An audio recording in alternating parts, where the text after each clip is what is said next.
maka harus segera dibawa ke profesional tentunya.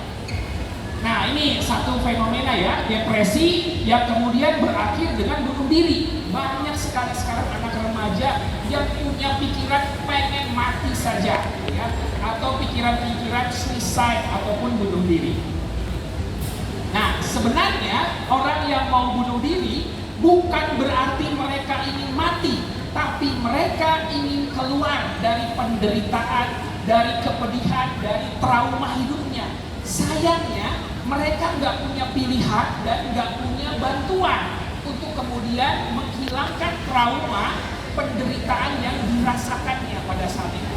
Oleh karena itu perlu lebih banyak orang yang menolong anak-anak remaja di zaman sekarang ini untuk kemudian mereka bisa pulih dari traumanya. Nah, berikutnya saya akan mengajarkan teknik manajemen stres yang mudah dilakukan oleh anak remaja.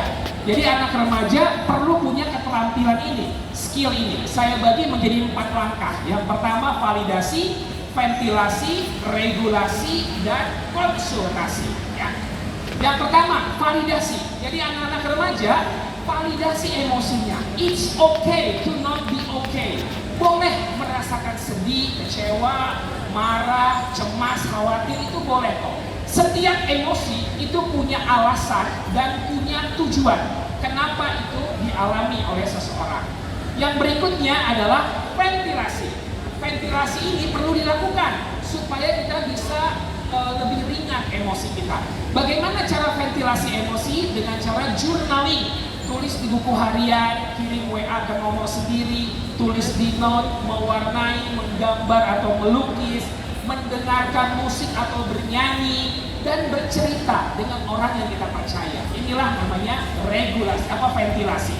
Baru yang ketiga adalah regulasi emosi.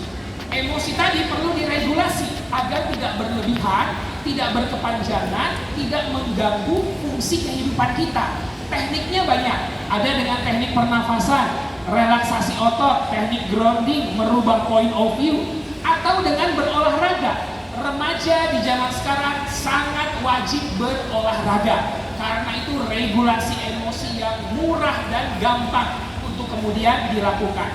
Berolahraga 30 menit sudah membuat endorfin di dalam otak itu keluar.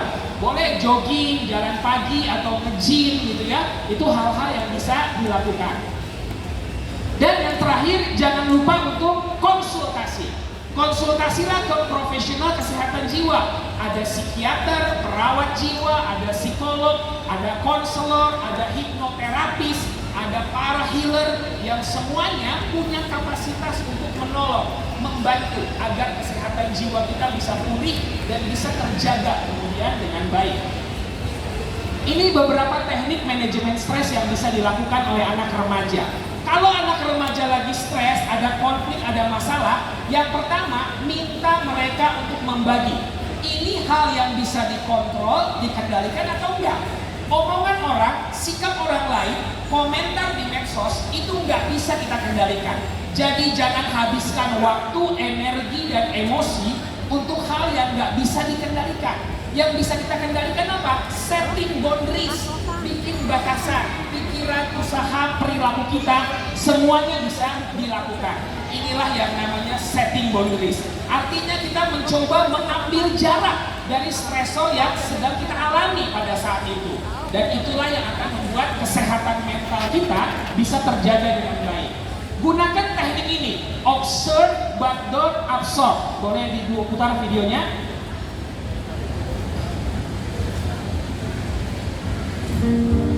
Kalau dikit-dikit anak remaja ini masukin ke pikiran, perasaan, mereka akan mental breakdown. Tetapi kalau kita mengambil jarak, hanya mengobservasi dan tidak menyerapnya, maka mereka akan tetap sehat dan baik-baik saja. Jadi observe but don't absorb. Kemudian gunakan teknik butterfly hug. Peluk dirinya, boleh ya, sambil diperagain gitu ya. Kita sambil tapping, tepuk gitu ya, dan kita berikan afirmasi yang positif. Tenang, relax, aku berharga.